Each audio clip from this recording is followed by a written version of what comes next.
When the government decides to frustrate you, when the government decides to intimidate you, this is what happens. You got 20 policemen and more to one person who is unarmed, who is in his home, who is peaceful. You come with guns and threaten him. You come with plainclothes policemen and tell him that he needs to explain something at the station.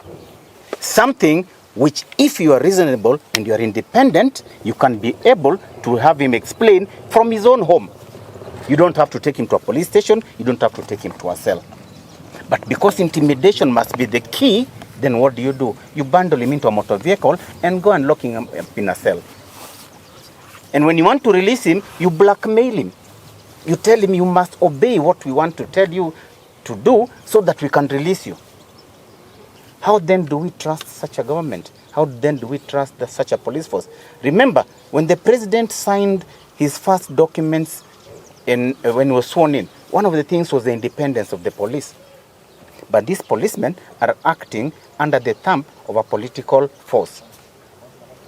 When you assume that somebody is going to create chaos, when you imagine that he's going to create chaos, and then you do not have even an iota of evidence, you do not have anything to show that he has actually committed any offense, not by speech, not by action, not by mobilizing, not by calling people, then there's something wrong. And this cannot be acceptable. We cannot allow the government to keep on threatening people because you have decided to take a stand over a different position. I know for a fact, because I have sat in that government. I know for a fact because I sat with the current president. I know for a fact because I moved around with him. And I know for a fact because I campaigned for him. This is the nature of his operations. And I cannot step back saying that. The people who helped him are now the people that he is crushing, that the people he's bullying, that the people he does not want to speak anything against him. Why? Because first of all, they know what he can do or what he is, and that they do not want him there anymore. This cannot be the way, because when you promise people that there will not be any harassment, people will not be arrested haphazardly and all that, and yet you go back and do the same thing, tell me why we should trust you as our president. Tell me why we should trust you with your cabinet of your Minister of Interior and the PS. You are seeing people being beaten in Kisumu. You are seeing members of parliament who are in the opposition being beaten and being harassed. When did this start?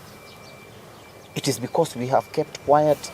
It is because we think that this is normal. It is because we are saying it will maybe tomorrow will come. But we can't wait for tomorrow. This is the time to act. This is the time to tell them this is wrong. If actually, and this is a fact, if Mheshimiwa Kemosi had done anything wrong, do you think they could have released him? No. Today, he would be in court. Today, he would be facing charges. But why? Because today, there is some intended maandamano and all that. They think that maybe, he may be, and this is an imagination, that he might be able to mobilize people or do such a thing. But even in arresting him and putting him in custody with no exact charges or any wrong that he has done, the people knew. The people went to the station. The people were there overnight. They were saying, please release Mheshimiwa or tell us what wrong he has done. So for them, it was two wrongs now, and they were realizing that if they do not release him, people might storm the station. People might now start the maandamano. The one that they want to prevent might just start by their own action. It is time to say no. It is time to say one term. It is time to say that these people need to go home. We need to clean the slate. We need to remove all those people that are there. The only way is to inject and say it is a one-term system. Let that gentleman leave and go home, and I'm certain when he goes to rest, we will not bully him. We will not harass him. When he's at home there, we will not visit him with 20 policemen and all those kind of things. We will do nothing. That is all I can say for the time being. Thank you.